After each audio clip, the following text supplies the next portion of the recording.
uma das mais claras expressões da bondade e fidelidade de Deus são suas promessas.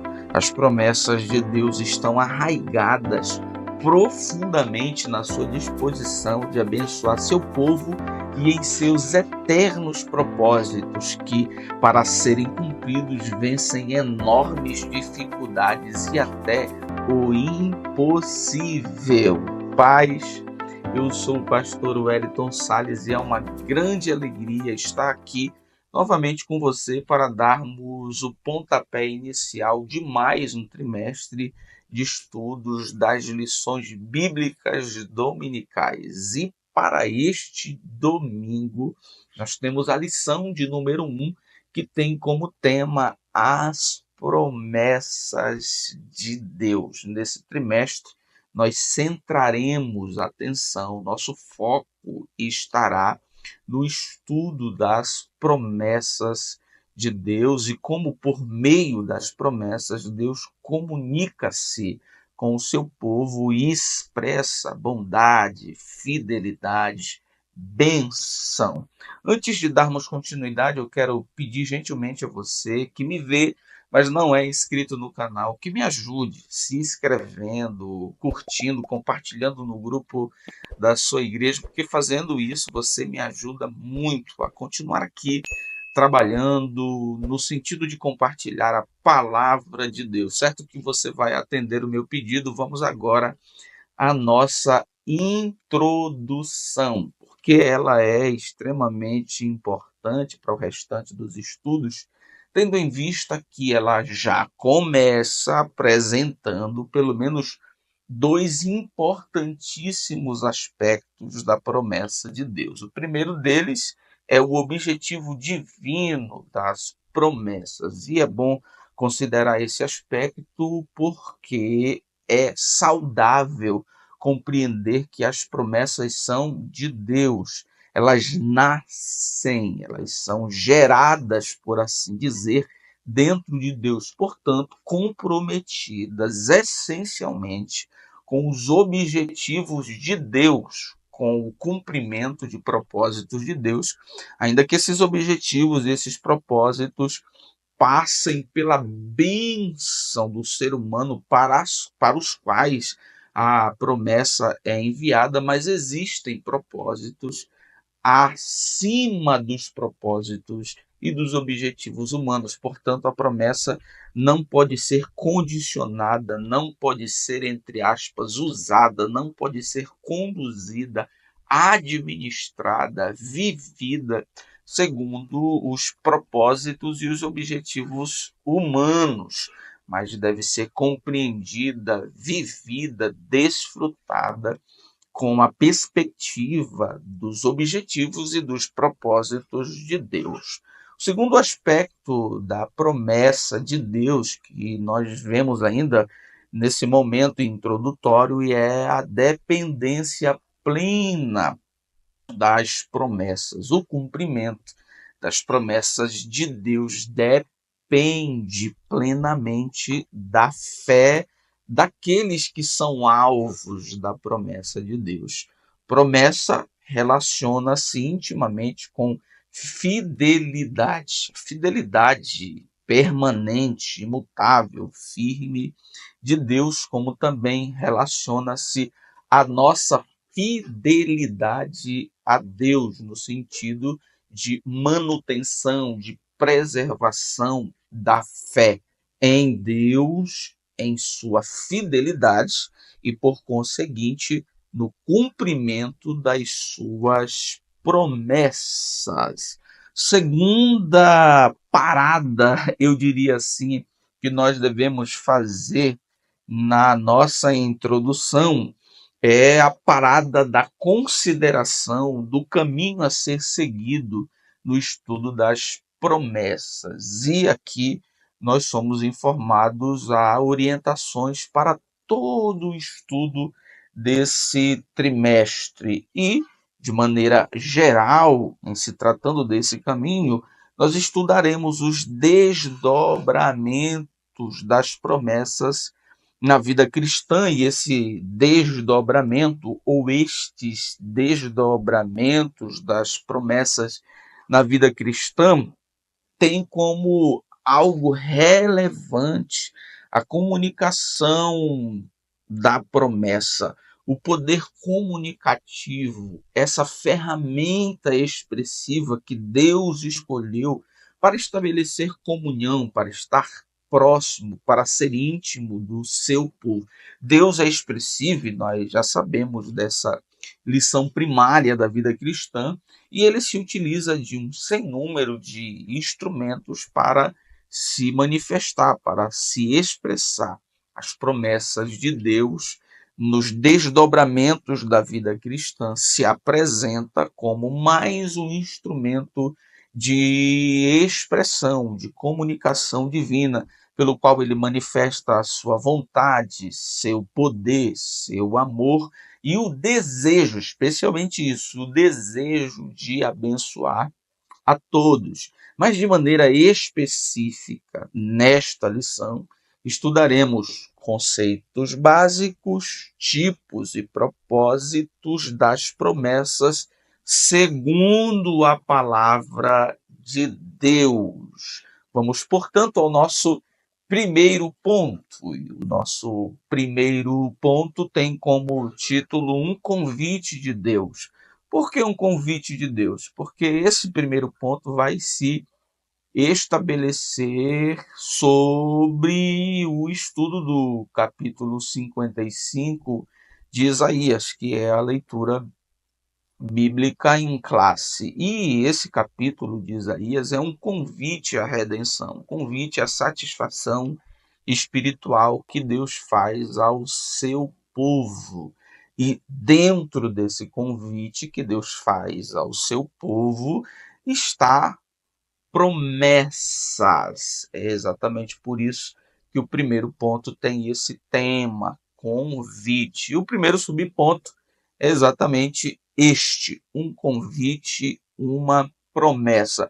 Para ficar melhor entendido, porque o primeiro ponto, o primeiro subponto, ao tratarem sobre promessas, fazem isso com o subtema, eu diria assim, convite, é bom que nós leiamos o capítulo 55, especificamente o versículo 1 de Isaías, que manifesta exatamente um convite que é mais ou menos este: ó vós, todos que tendes sede, convite, vinde às águas.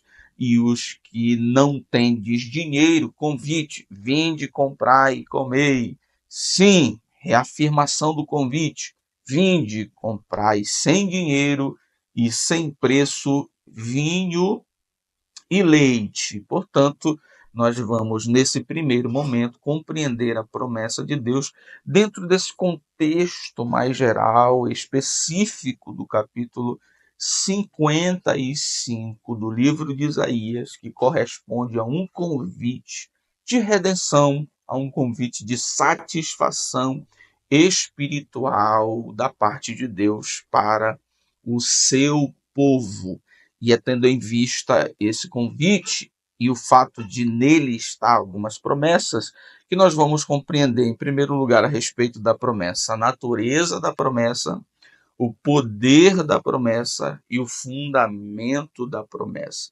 Dentro desse convite de Isaías 55, do que ou de qual promessa nós estamos falando? Qual é a natureza dessa promessa? É uma promessa maravilhosa de redenção. É claro, esse apresenta a redenção de Deus como promessa nesse capítulo de maneira metafórica, com uma variedade de símbolos. Mas a verdade é que aqui está uma promessa de satisfação espiritual, de mudança de estado espiritual que Deus faz para o seu povo. É só olhar o capítulo de número 54 e a situação drástica, terrível, em que se encontra Jerusalém, de maneira simbólica, todo o povo de Israel. E no capítulo 55 há um convite à satisfação, há um convite à alimentação, há um convite ao saciar da sede, a um convite, portanto, a uma mudança de estado promovida por Deus, que nós chamamos de aqui maravilhosa redenção. Portanto, qual é a promessa? Qual é o tipo? Qual é a natureza da promessa? É uma promessa maravilhosa de redenção. Segunda coisa a respeito da promessa, nesse primeiro subponto, que nós aprendemos a respeito do poder da promessa. Aqui, o poder da palavra de Deus é destaque. Essa palavra sempre agirá com um propósito, quer para a redenção, quer para a condenação. E aqui nós vemos o poder da promessa como uma espada, o poder da promessa como uma espada de dois gumes, que corta, entre aspas, para abençoar e que corta para condenar. Logicamente, correspondendo a esse ambiente de convite, aqueles que atendem o convite desfrutam das bênçãos prometidas por Deus. Aqueles que não atendem ao convite também, igualmente, estão sob uma promessa de condenação, de julgamento, irão viver os prejuízos da desobediência, da negação ao convite redentor de Deus. Em terceiro lugar, nesse primeiro subponto, nós aprendemos a respeito do fundamento da promessa. Nessa veracidade da palavra é que as promessas de Deus estão firmadas. As promessas de Deus não são sem fundamento, ou não estão fundamentadas em coisas frágeis, mas estão fundamentadas, como inclusive nós veremos daqui a pouco, no próprio Deus e na verdade, na veracidade, na infalibilidade, ou seja, na capacidade de não falhar da palavra de Deus, palavra que sai da boca de Deus, a comunicação de Deus e também na comunicação especial, na expressão especial que é a Bíblia, a palavra de Deus, a promessa ou as promessas de Deus são firmes porque elas possuem fundamentos divinos. Tendo dito isso, vamos ao nosso segundo ponto. E a partir daqui, nós vamos verificar que o segundo subponto é preciso buscar o Senhor, e o terceiro subponto é preciso se arrepender. Eles enfatizam a ideia de condição para a bênção da promessa de Deus, que é percebida no capítulo 55, dentro do contexto do convite em que está a promessa de redenção, que está o poder da promessa e que está também o fundamento da promessa. O segundo subponto é este: é preciso buscar ao Senhor. E isto é percebido no versículo de número 6 do capítulo 55. Buscar ao Senhor seria uma espécie de resposta ao ato de comunicação divina com o ser humano. Deus se expressa bondosamente por suas promessas, o homem responde por meio da oração. Nós já compreendemos que, entre outras coisas, a promessa é uma ferramenta comunicativa de Deus, pela qual ele comunica amor, fidelidade, desejo de fazer o bem e o seu poder. Mas no ato comunicativo, nós não temos apenas um personagem. Nós temos quem recebe a expressão dessa comunicação, o destinatário, que vai responder à expressão comunicativa, no nosso caso, de Deus. Portanto, sobre o ser humano, que é alvo da comunicação divina por meio da promessa, está a responsabilidade de responder a Deus. Nesse sentido, buscar ao Senhor. E nós temos, nesse ambiente expressivo, comunicativo, de relação entre Deus e o homem, entre o Deus que se comunica pela promessa e o homem que deve buscar ao Senhor, Deus com duas características. Primeiro, o Deus disposto e o Deus próximo. Isso fica claro no capítulo 55. Buscai ao Senhor enquanto se pode achar. Deus aqui está à disposição. O Deus desse ambiente comunicativo da promessa não é um Deus misterioso, escondido, transcendente, sem comunicação, sem aproximação, sem disposição. O Deus comunicativo da promessa está disposto, tem em si a disponibilidade, que fica claro nesse versículo do capítulo 55. Buscai o Senhor enquanto o tempo divino é de disposição comunicativa. Segunda característica de Deus nesse ambiente comunicativo, em que ele usa a promessa para se expressar, é o Deus próximo. Buscai ao Senhor enquanto se pode achar, invocai-o enquanto está perto, enquanto está próximo.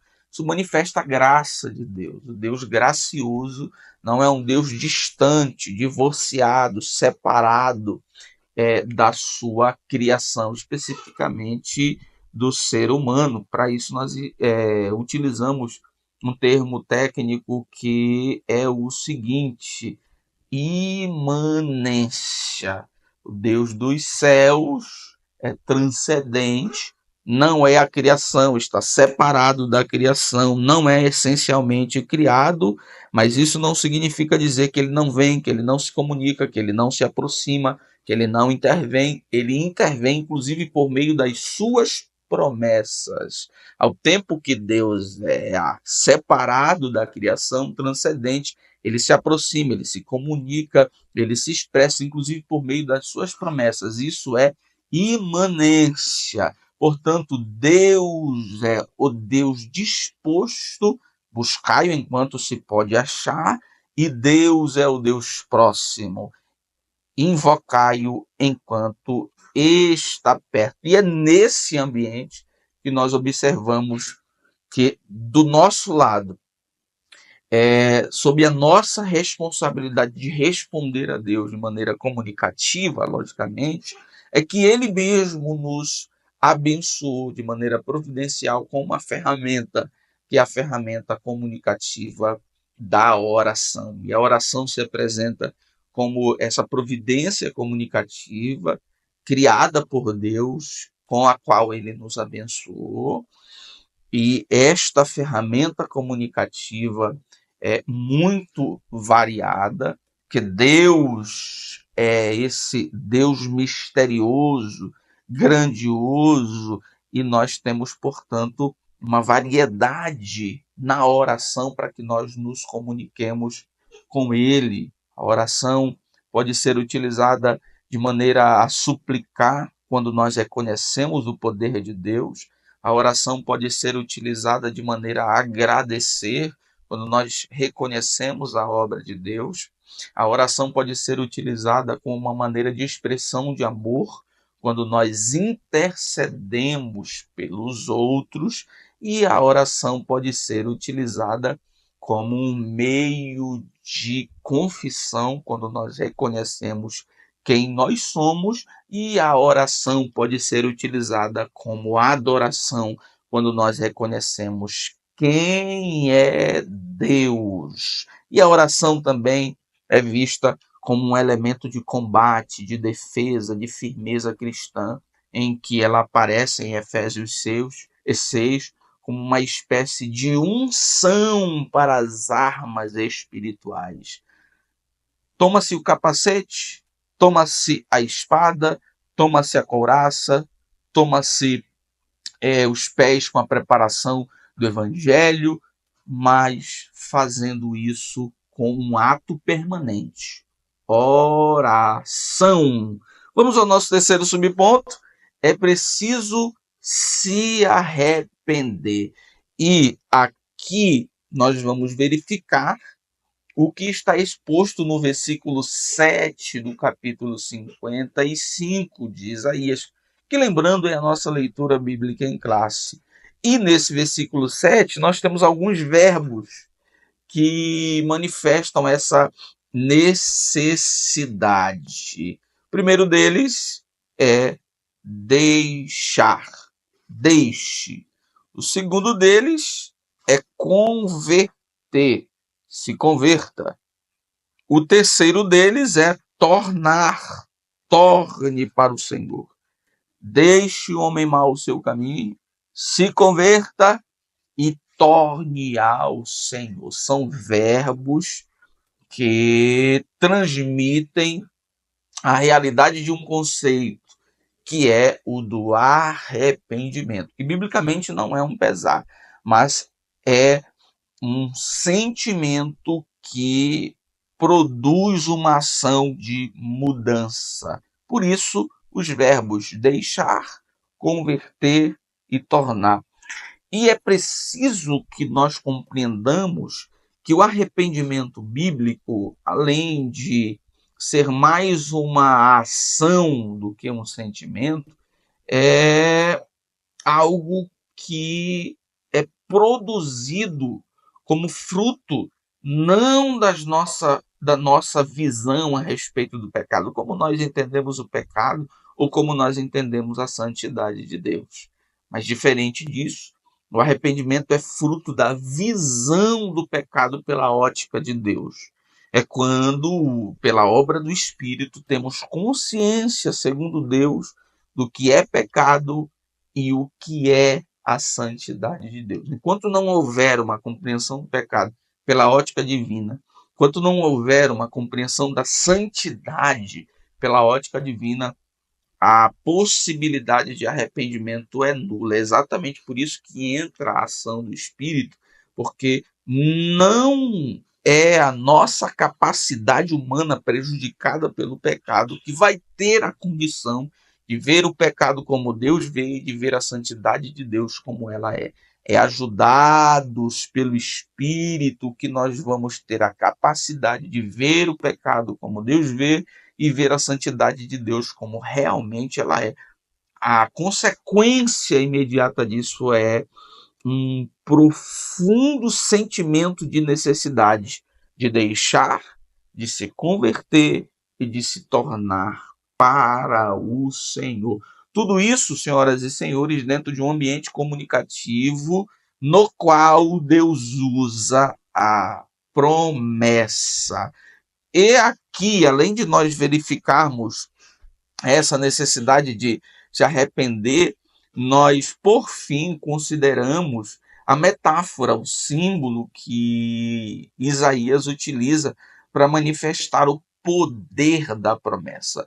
À medida que Deus convida, à medida que o homem compreende a necessidade de buscar o Deus que está disposto, Deus que está perto, à medida que o homem compreende essa necessidade de se converter, de deixar o pecado, de se converter, de tornar ao Senhor, de viver a experiência do arrependimento, ele prova do poder da promessa e Isaías, o profeta, apresenta esse poder da promessa com símbolos agrícolas para que o seu público entendesse e nós até hoje compreendêssemos a terra. A promessa, a palavra que sai da boca de Deus não volta vazia, mas em primeiro lugar rega a terra. Promessa de Deus tem poder de regar uma terra ressequida.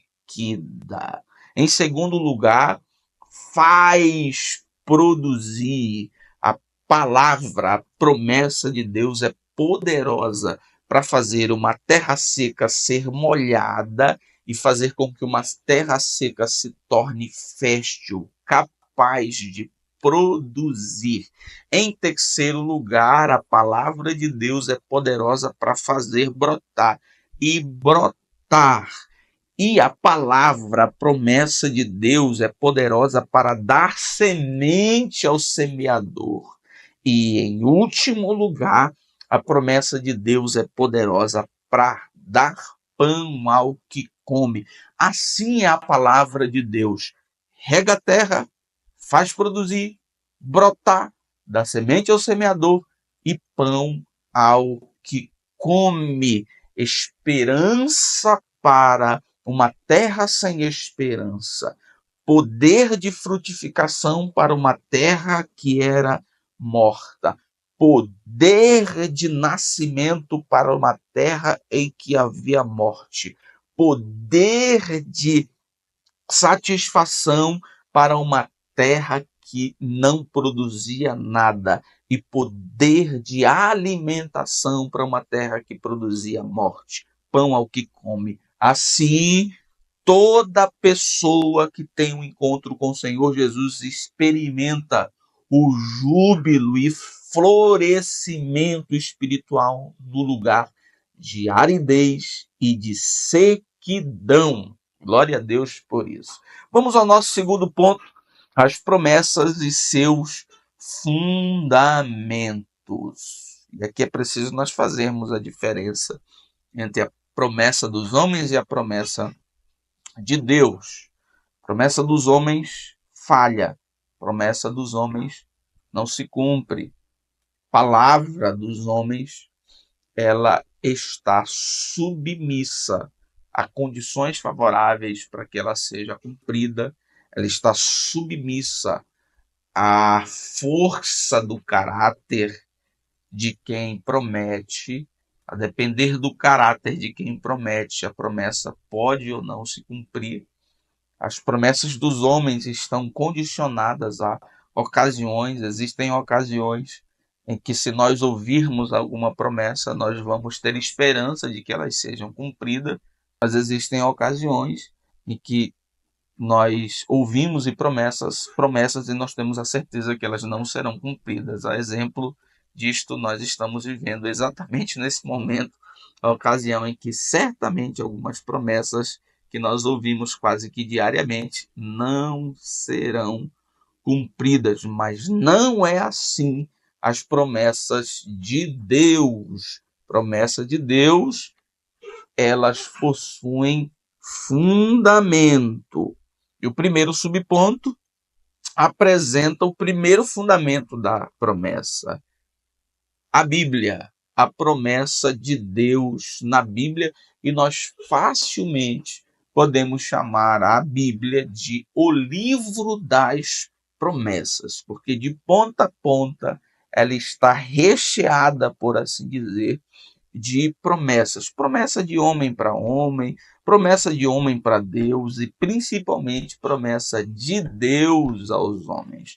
A palavra promessa está presente ao longo de toda a Bíblia. É possível nós observarmos esse ambiente de promessa no Antigo Testamento, com ênfase na promessa de Deus a Abraão, que tem um alcance universal, e no Novo Testamento nós somos informados que é um ambiente em que muitas promessas do Antigo Testamento são cumpridas. O cumprimento em Jesus e uma ampliação de promessas. Promessas que nós não vimos no Antigo Testamento, nós vimos de maneira assim um tanto obscura, elas são ampliadas ou reveladas de maneira mais clara no Novo Testamento, a saber, a ressurreição dos mortos, a glorificação, o arrebatamento, a promessa dos dons espirituais, a promessa do batismo com o Espírito Santo,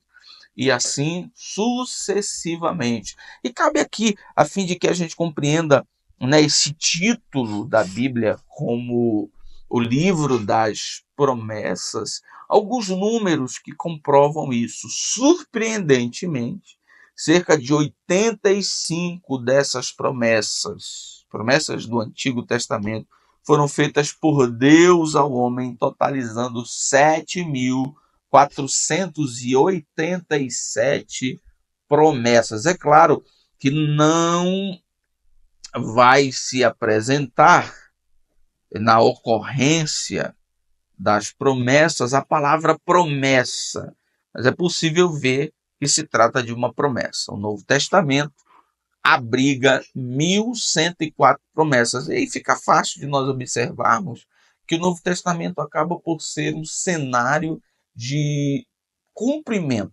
mais de cumprimento do que de realização de promessas. Isso não significa dizer que no Novo Testamento também não há promessas, mas há promessas especialmente relacionadas à igreja. Portanto, a promessa de Deus é fundamentada na palavra de Deus. Segundo subponto, Deus é infalível. Deus não falha. Essa afirmação está fundamentada em seus próprios atributos incomunicáveis, isto é, servimos a um Deus todo-poderoso, onipotente, servimos ao Deus onisciente, que conhece todas as coisas, e servimos ao Deus onipresente, que preenche com a sua presença todos os lugares. Por que nós podemos crer nas promessas de Deus? Porque elas possuem fundamento. Primeiro, Bíblia.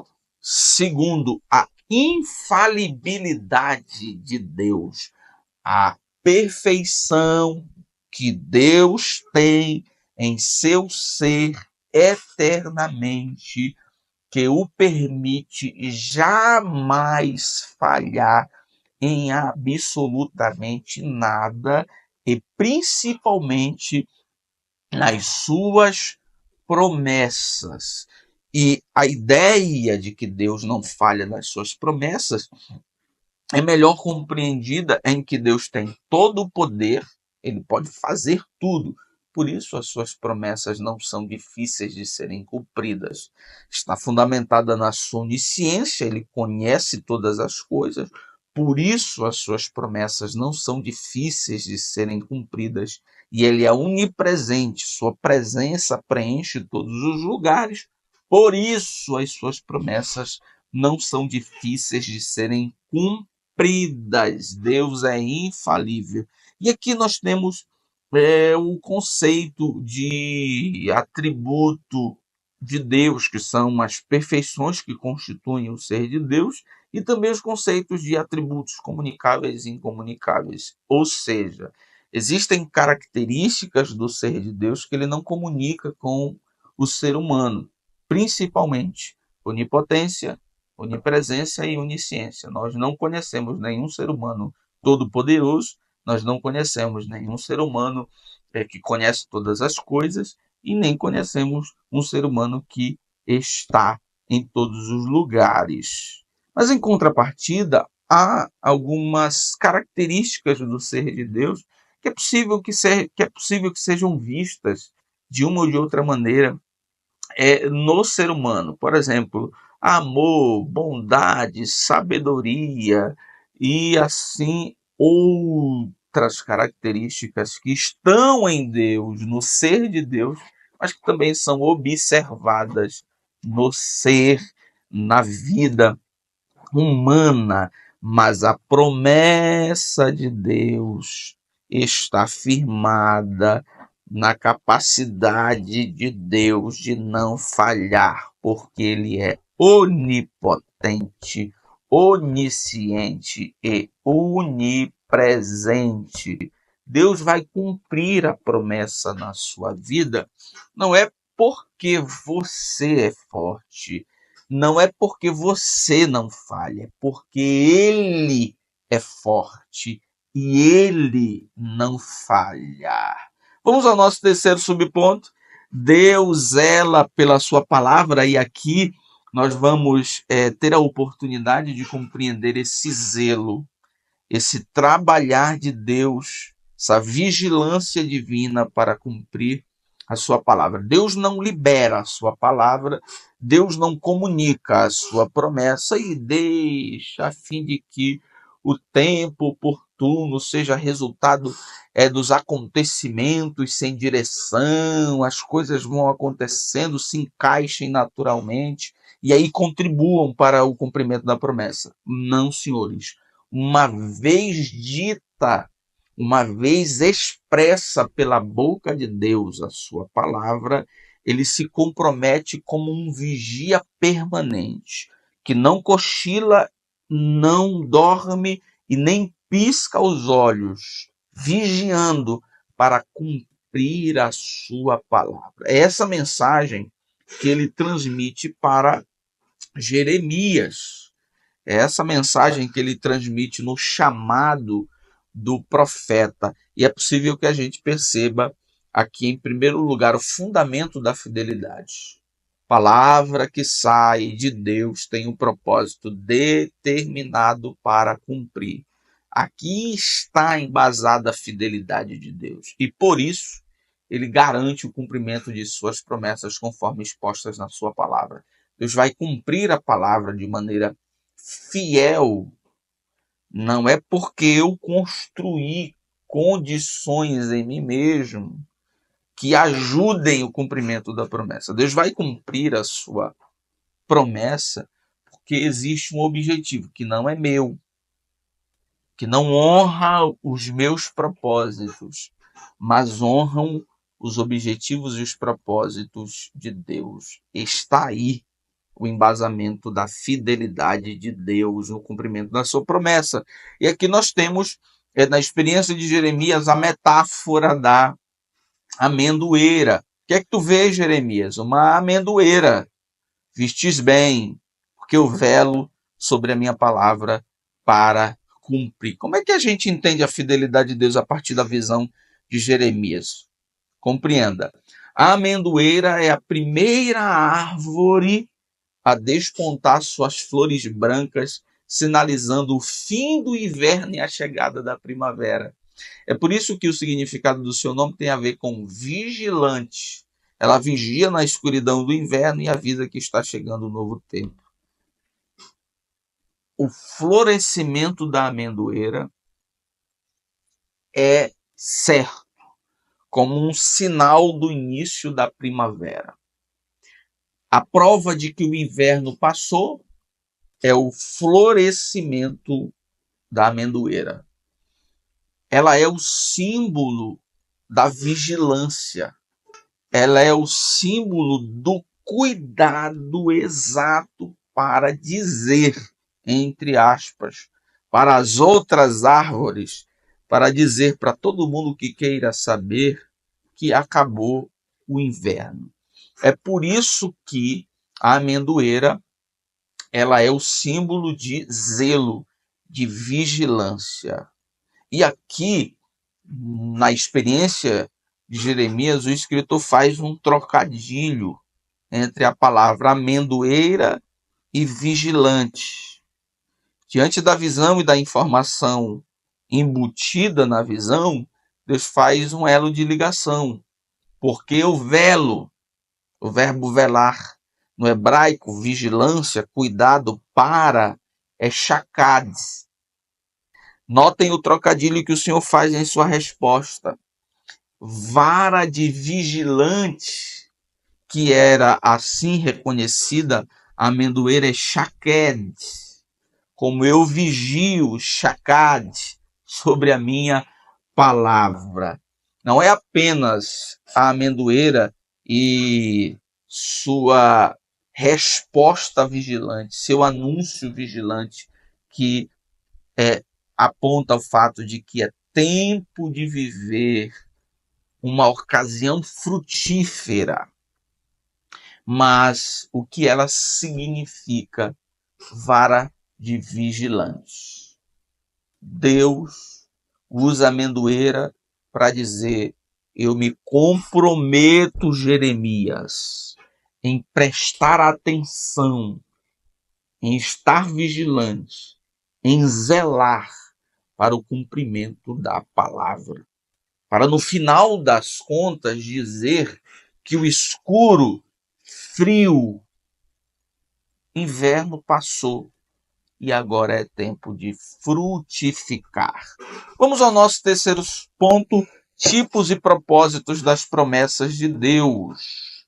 E aqui nós temos as promessas incondicionais, promessas condicionais e os propósitos das promessas de Deus. As promessas incondicionais, como o próprio nome já aparenta, são aquelas que independem das circunstâncias de tempo ou de atitudes dos destinatários. Elas se dividem em as que já foram cumpridas e as proféticas que hão de se cumprir. O nascimento de Jesus, o derramamento do Espírito e tantas outras promessas não dependem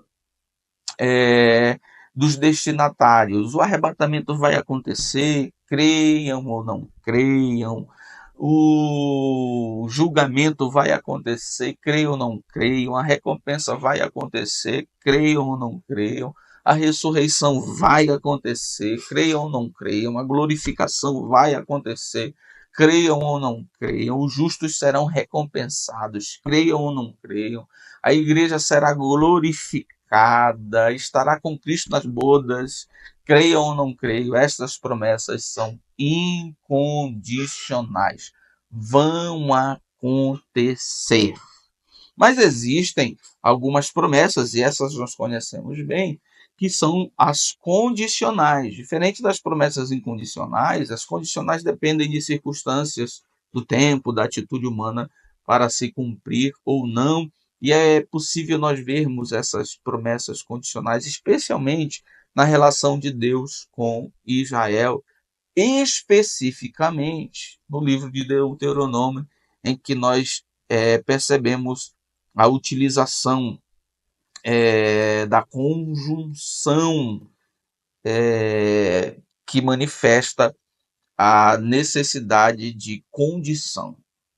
Se obedecer, se ouvir, se permanecer, vocês terão a bênção no celeiro, a bênção no campo, a bênção na cidade. Então existem essas promessas condicionais. E o terceiro subponto trata dos propósitos das promessas de Deus. E aqui é possível perceber esses propósitos das promessas de Deus em tempos em que Deus estabelece alianças específicas com uma pessoa, e em todas essas alianças Deus tem uma promessa. Deus, ao longo do tempo, no seu relacionamento com os seres humanos, ele faz isso se aliançando, estabelecendo pacto com algumas pessoas. E o que há de comum nesses pactos, nessas alianças, é a prova da fé, a necessidade de obedecer e promessas. E aqui nós temos a aliança que Deus fez com Adão, aliança edênica. E aqui, nessa aliança, há uma promessa, promessa de vida eterna. A prova da fé era não comer da árvore do conhecimento do bem e do mal, foram reprovados. Nós temos o pacto de Deus com Noé, o pacto noético. Qual é a promessa? Não destruir a terra com água. O símbolo é a aliança colorida, o arco colorido no céu. Nós temos o pacto patriarcal, aliança com os patriarcas, que Deus fez com Abraão, Isaac e Jacó. Qual é a promessa? De fazer-lhes uma grande nação para abençoar as nações. Nós temos o pacto mosaico, o pacto que Deus fez com Moisés. Qual é a promessa? Direcionar para a terra que mana leite e mel e estabelecê-los lá. Nós temos o pacto davídico. Qual é a promessa? De não faltar rei sobre o trono. Nós temos o pacto de Deus com Israel, que é o estabelecimento na terra e a promessa de fartura. E nós temos o pacto, a aliança de Deus com a igreja, o que nós chamamos de nova aliança, estabelecida pelo sangue de Jesus. E qual é a promessa? A promessa é de vida eterna. Glória a Deus. Então, senhoras e senhores, essa é a nossa primeira reflexão desse quarto trimestre de 2024, que disse sobre as promessas de Deus, o convite de Deus, as promessas e seus fundamentos e os tipos e propósitos das promessas de Deus. Deus te abençoe hoje e eternamente.